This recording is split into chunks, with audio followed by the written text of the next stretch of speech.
Okay, we're at the Gay Men's Summit, and we're talking to Iain Bennett. Iain Bennett has just given a talk on the leather community, and interested in talking to him about humor and positive stuff. And Iain, you're part of a large extended family, aren't you? Tell me about that. We certainly are, or I certainly am.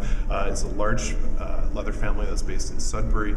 It extends well into the United States. It extends over into Germany, with most of the members being primarily here in Toronto. So it's fairly extensive. Starts with a head of the family, our Master C, and then from there he has submissives. And it expands to 3 generations. So you have his direct reports, if you will, and then those who are involved with some of Master's submissives. It sounds like a corporate structure, like I'm familiar with from banking. Is it anything like that? It sounds like it is not that bad. Not too bad. Yeah. Now you're from Toronto? I'm originally born in St. John's, Newfoundland, and moved here to Toronto when I was fairly young. So I grew up really in the. But you come to Toronto for fun sometimes? Much, yes. It's a fun city, eh? It's a great city to visit for sure, and we've got a lot going on. And it has an extended leather scene. It certainly does. Yeah. Now I'm going to ask you a few questions because PositiveLite is a site that deals in humor, and we try and find the funny side of HIV, and if you can find the funny side of AIDS, and I suspect that the leather scene has a funny side too, because you guys, clearly have a serious side, and you dress in black, and I noticed that the last BDSM publication is very serious looking. Nobody's having fun there, but I think you probably do. Tell me about that. Yeah. So show me the. Which is a wonderful resource. But it's pretty heavy. It is, and the images are quite dark and very erotic. One of my friends said, "Hey, this is the safe sex guide that you could jack off to." It is. Yes. So it's a great resource. But you're right. I mean, people have this image of leather being very dark and very masculine, certainly within the gay community. And there's a lot of fun to be had. If you're not laughing, at some point in your journey, then I don't know. I don't want to say you're not doing it right. I mean, there are definitely times for laughter, for sure. But if you're laughing in a scene, does that kind of spoil things, or it depends on the scene. Sometimes you have to start again and add to it. And there's one scene I can think of where I was doing a role play with my master, and I was overtired and I was completely thinking of something else, and so he's continuing on with the scene, and I'm completely dropping every cue that he's giving me, and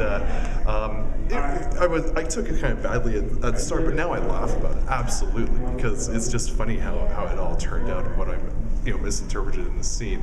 But there's definitely time for laughter. I mean, certainly within the leather family dynamic,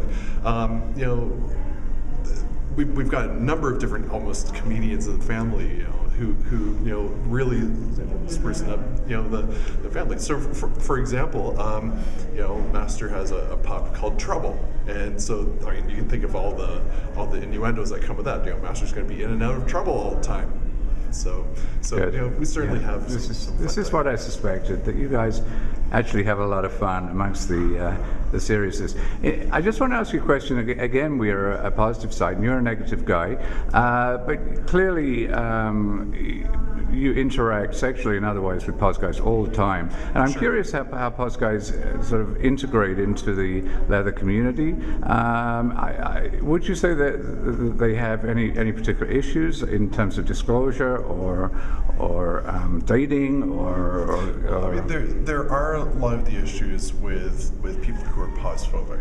One of the pins I have on my vest here is Mr. Friendly, and that's sort of a campaign that's going on in the Detroit area. I'm actually involved a little bit in the Detroit area myself, having a former boy down there, plus being involved with the Leather Leadership Conference.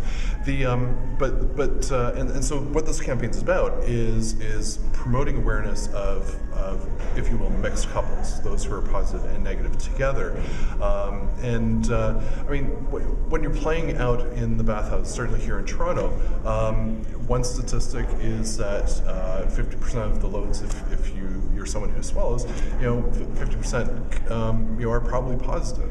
And there are a lot of people who are out there who have not gotten themselves tested, and they just don't know what their status is. So there are a lot of guys out there who are almost phobic. You look at their profiles, they're saying, I want someone who's disease and drug free, etc. And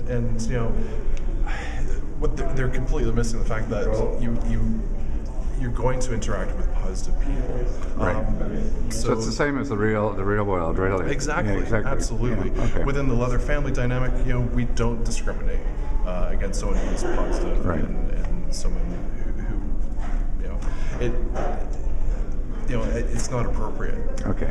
One more question, Ian. The same. I asked Matthew this too. I guess there are trends in the leather scene. I'm just wondering if the leather scene is getting any kinkier than it was before. You think you're getting darker or exploring more adventurous scenes, or is there a natural evolution there? Yeah, it's interesting. I mean, in the Toronto area, we had one of our main leather bars closed down 5 years ago, so the tool bar's closed down. One of the key leather bathhouses shut down, the barracks. Hello? So it almost Hello? feels like that potentially. Excuse me? It almost feels like